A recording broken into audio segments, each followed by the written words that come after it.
Does culture, the Filipino culture, influences your decision-making process, and how does it influence it? Do you feel that when you make a decision, you make a decision based on your own accord? If that's the case, listen to this episode, How the Filipino Culture Influence Your Decision-Making Process. Are Filipinos truly bilingual? We use the same language at home but speak and love languages foreign to each other, together but separated. Kamusta? I'm Roanne, licensed psychotherapist mom, immigrant twice, first-generation Pinoy raising my mixed Filipino-American children in America. I found that after visiting 500 Filipino homes, I continue to be a student of the culture. In this podcast, we would be seatmates in this beautiful cultural classroom. And by the way, did I tell you I need my kaping barako straight from Batangas before each class? If you're interested in learning the deep intricacies of the Filipino culture, especially as it merged with American culture, talks about trauma-informed care, and deepening your Filipino relationships across generations, which includes my fave topic, Pinoy love languages, you're in the right place. This episode is brought to you by Story Therapy. This is therapy and coaching blended together that hugs neuroscience, creativity, and honoring the wisdom of your body to heal. It's a 3-month framework that includes 10 one-on-one sessions with me. To check out if we're a good fit, see the link in the show notes for a complimentary consult. Hi friends, thank you for listening again to another Pinoy Love Language podcast. This is your host, Roanne. The question isn't whether culture influences your decision-making process, but how it influences it. If you are a brown bear in the woods, do the woods influence your bear behavior? Let's take a closer look. So, to take this topic home, I would be using the polar bear and the brown bear comparison. So, the brown bear versus those in the Arctic, they have a lot of similarities, but their environment, that's culture, teaches them about life. So the polar bear are carnivorous and they eat mostly seals. That's their primary food source. Brown bears are omnivorous. I know I'm not saying that right. Just embrace my Filipino accent, meaning they eat a variety of plants, insects, and other animals. The long claws of the brown bear allows them to dig in their roots and to excavate small animals to consume. And when you think about the polar bear, of course, there's variation in their color, but they have shorter claws that allows them to walk on ice and snow. Brown bears are nocturnals. They're awake usually during the night, and polar bears aren't. As part of evolution and the instinct to survive, animals and humans adapt to their environment. So I'm going to use that environment as the metaphor for culture. Otherwise, if we can't adapt, if we don't evolve with our environment, we would perish in extinction. As a Filipino in America, that's the question. How does culture influences your decision-making process? Now, there's a concept called shared identity, right? It turns out that other bears are doing and eating in the woods. What they're eating can also influence what you choose to eat. So if you're a brown bear, right, and you're seeing other bears, let's say, eating bugs, that can influence your choosing behavior as far as food. This is shared identity, okay? The sense that you are part of the group and the group sees you as its member.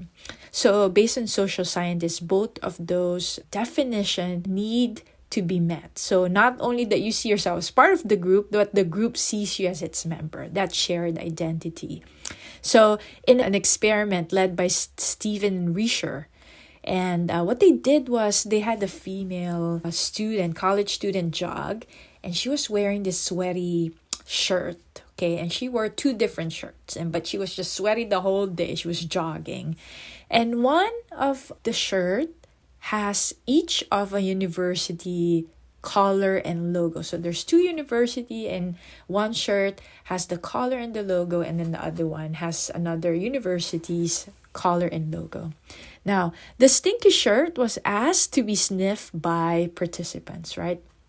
It turns out that participants who are sniffing a shirt with their own university logo. So if you go to a university, that's the logo and the color. That's what they sniffed.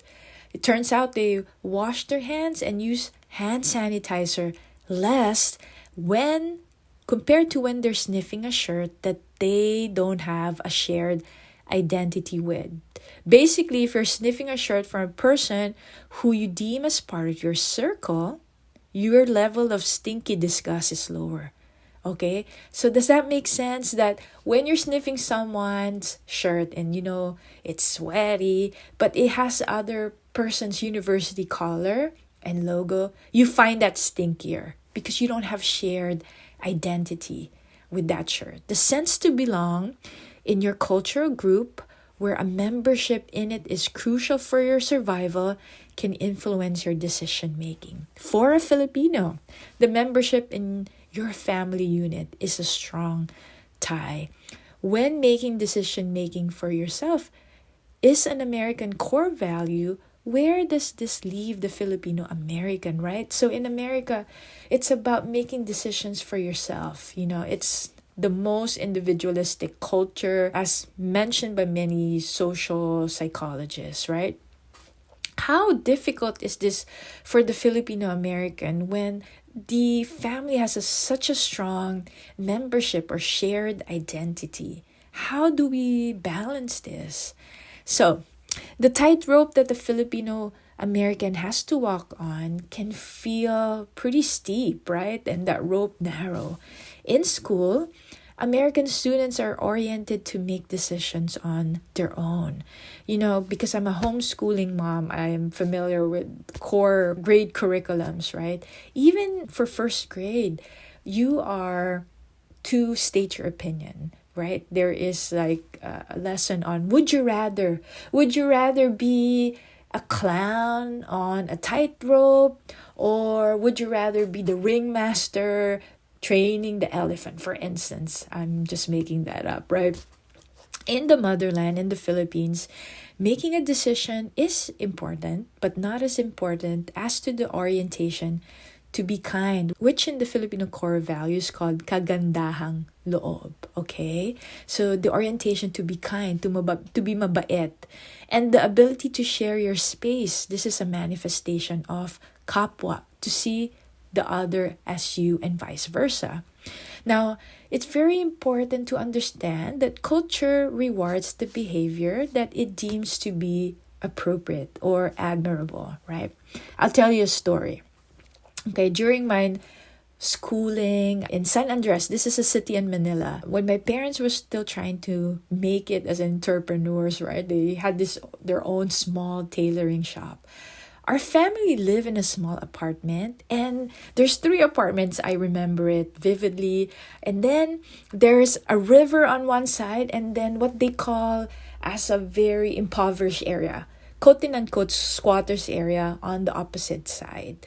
The kids there are actually my playmates. I remember going in and out of tight alleys and playing paper dolls and using empty matchboxes as our doll houses. So I don't see them any different. I was a kid and they were my playmates. So I was so excited to go to school. It's my first day nursery. My mom, made my baon, and she had Zesto. Are you familiar with that? It's a brand of drink. I'm not sure. I don't think we have that here, but in the Philippines. And she has the whitest loaf of bread with the cheese whiz spread, right?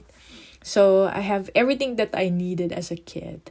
But she prepared everything, my school supplies.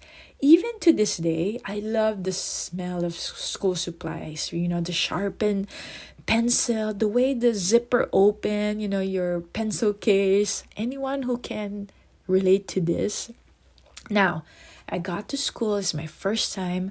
I remember sitting in the first row of the classroom. The school was a Catholic preschool attached to the church, so all the kids from the neighborhood also went there. So at one point, I remember, so this is the first day, the teacher asked the class to take out 3 pieces of paper.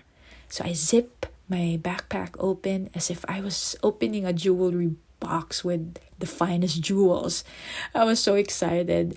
As I was listening for instructions, I can hear a whimpering sound in the back of the room. So I'm like, I was curious. And while my teacher's back was turned, she was writing something on the blackboard. I took myself in the back of the room to check out, what that whimpering sound was about. A kid that I saw in the slums, right, was whimpering because she doesn't have a pad paper. And I could see through her embarrassed eyes. So remember, I'm only 5 years old. It was my nursery class. So I took my pad paper, the whole thing, gave it to her. Now the teacher headed in the back and found out what was going on. And I told her that my classmate can have my whole pad paper. So the teacher looked at me and smiled. She grabbed the 3 pieces that I needed for the day. She looked at me with the proudest eyes and told everyone in class what had occurred. So she stopped the class and said, listen to this, and shared the story. And actually, I've forgotten about the scenario until my nursery day graduation, where my teacher made sure I didn't forget about that deed. So if you want to check out a picture of my certificate, there is a blog corresponding to this episode. There you'll see my certificate. It says my name, and as I was awarded in nursery, most charitable. Now, note that this is not about me, but how the teacher oriented the child to the experience of giving. The reward that she gave me based on my behavior, that influences our decisions in the future. And not only me, right, but the other kids in the classroom. How would this scenario play out differently in America? Perhaps the teacher would be delighted, right, that the child was willing to share. And she might say, it's okay, I have an extra sheet of paper for the other child. So she might respond in that way. Perhaps the teacher would teach the other child to verbalize her need.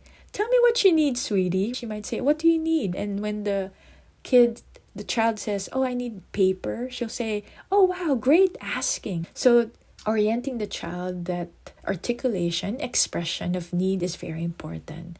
In each scenario, how would each child be informed of their world on how they would decide, as children and then later on as adults?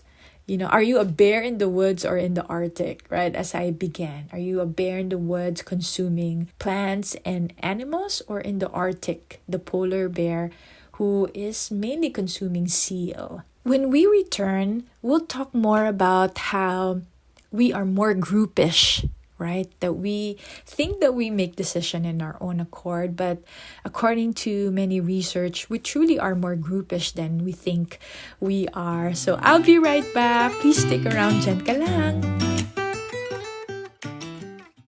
Hey, wondering how this busy homeschooling mom, psychotherapist, blogger, and a speaker, I'm tired already, still can podcast? Anchor FM is the answer. I love podcasting. It's like talking to a barkada. If you haven't heard of Anchor, it's the easiest way to make a podcast. It's free. There's tools, features to record and edit your podcast right on your phone or computer. Anchor will distribute your podcast for you. Can be heard in Spotify, Apple Podcasts, and many more. You can make money from your podcast. Why not? With no minimum listenership. It's everything you need to make a podcast in one place. So don't forget to download the free Anchor app or go to Anchor FM to get started.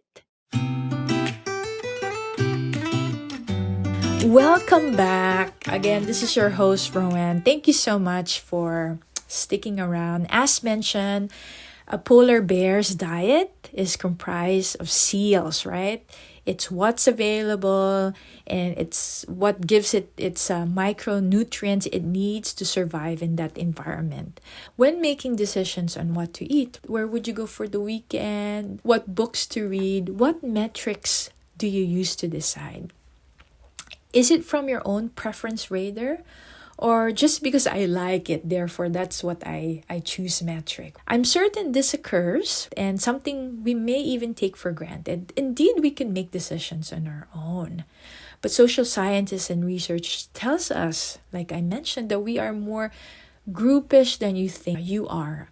Now, Americans pride themselves for being independent thinkers, and the culture rewards behavior that is unique, individualistic, and anti-conformist, right? So even in school at a young age, we teach our kids to, like, if you are the best hat, you're the wackiest hat, or like the most weirdest or crazy sock day, you're rewarded. So that's something very important in American culture.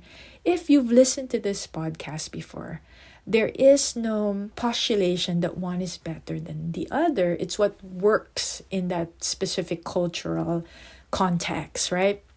Now, in one study by Yolanda Hetten, if I'm saying that correctly, Jetten or Hetten of Queensland, she suggests that strongly identified Americans, if you're so American, that have higher levels of individualism than those weakly identified Americans. She compared those, and she postulates that Americans are conformists to a strong social norm not to conform. I know that's a bit of a tongue twister. Let me say this again, that Americans who see themselves as identified strongly as Americans are conformists to a strong social norm not to conform. So, have you been in social media or a meeting where everyone is speaking their mind and not speaking yours? Feels like a polar bear in the woods, like you don't belong, you don't fit in. In one study, Asian Americans were instructed to order food, but before doing so, they were asked by one of the researchers, of course they don't know this, if they spoke English. Asian Americans asked that question, ordered American foods like French fries, hot dogs, hamburgers, 3 times more than those who weren't asked. On occasions where you had to choose to attend a potluck or study for an exam, how do you decide? Filipino Americans are asked this question from both sides. Are you Filipino American enough? Or are you a real American? Imagine asking a bear, are you a bear? I'm very curious about that study. Often we think that the pressure only comes from our parents. When they are asking us, are you going to the potluck? It almost feels like they're threatening our shared identity. Do you belong to this family? And so there's the pressure. But in this research, in this study, we're not talking about going to the potluck. We're just talking about, do you speak English? They found, and they've repeated this study as well, that those who are asked, are you American enough? Basically, do you speak English? Ordered American food 3 times more. So not just parent pressure, but it's actually the society's pressure. How do we adapt? Your decision making is not only shaped by your preference, but by your environment. So those are 2 things that we combine. Your core values and those around you and who you have strong shared identity with can help you make better ones. If the bear in the woods is asked to take a dip in the freezing water of the Arctic to catch fish, slowing down and using your body as compass can help you with the decision making. Slowing down because you're used to a different way of catching your food, a brown bear, right? And if you were suddenly put in an environment, which is the case for Filipino Americans or case for Filipino immigrants, you need to slow down so that you can learn the new context of the culture. Slowing down means catching your breath. Wait. You might think, I'm not equipped to be in this freezing temperature, right? And notice how your body's trembling. I'm shaking like crazy. I'm out of here. That type of feeling. In real life, this can be hard. Your tendency is to set rigid boundaries from people who have violated your space or whose high standards of you makes you critical of yourself. Do you have to constantly choose between being American and Filipino? This really can be exhausting and can manifest with the never-ending need to prove oneself. You are a bear, okay? So I'm using again this metaphor. You are a bear. The theory of evolution tells us that species evolve. Perhaps bears in the woods can slowly consume a more polarish bear diet, or the polar bear can begin to experiment with consuming insects and plants. So if they switch places, they have to slowly adapt. So the Filipino immigrants slowly adapting to the American way of doing things, and the Filipino American race in America also learning cultural context, which is the point of sharing all these in the blog and the Pinoy Love Language podcast. How to do this? It might be helpful to create a personal statement of yourself as a Filipino American, understanding the value placed on groups, your family, and the values you personally want to adhere to, and incorporating all these to your definition. Every moment when asked to prove yourself, visit your personal statement and then make a decision in line with your personal statement. So the beauty of it is that you can leave things that don't serve you. When you have a personal statement, things are not automatic yet. You're not deciding on the fly because you're not used to that. But when you are, let's say it's important for you to spend time with family, but let's say every Tuesday, that's your space to kind of like just do your creative work and someone invites you. So if you have a personal statement, and I'm just using this as an example, it could be broader than that, then you know, oh, no, Tuesday someone invites me, but I have here, that's my time for creative work. You can revisit it. When things are not yet familiar, we're not used to it, a personal statement really helps us slow down and remind ourselves what we truly value. Now, according to Harold Rosenberg, American norms create a herd of independent minds. The social researchers, Bavell and Packer calls it the independence paradox. The people who strive for independence are often doing it to fit in. So we are all influenced by it, but there is no postulation that we don't have free will. Of course, we can make decision with our own accord when we slow down. We're not making decision out of reflex. Your decision is shaped by your preference and the shadow of preference by those who came before you, your ancestors, the group you belong to, or the group you wish to belong to, and the intersectionality of culture and your environment. And again, I highlight this doesn't mean you don't have free will to make decisions, but that many factors beyond your consciousness can dictate decisions for you. Slowing down, calming down your body, regulating your nervous system is a practice you and I need to cultivate. So when we make decision, it's really tailored to your core value and it speaks to your personal statement. Would I make decision to simply fit in or make others feel good is a question you might pose yourself. Of course, part of being human is this dance with this interplay of being in the group and also reclaiming your own personal statement. I wish you both, and you are a bear. You could be the type of bear you wish to be. So with that, I am closing saying goodbye for now. Thanks again for listening. Maraming salamat. Sa ulitin.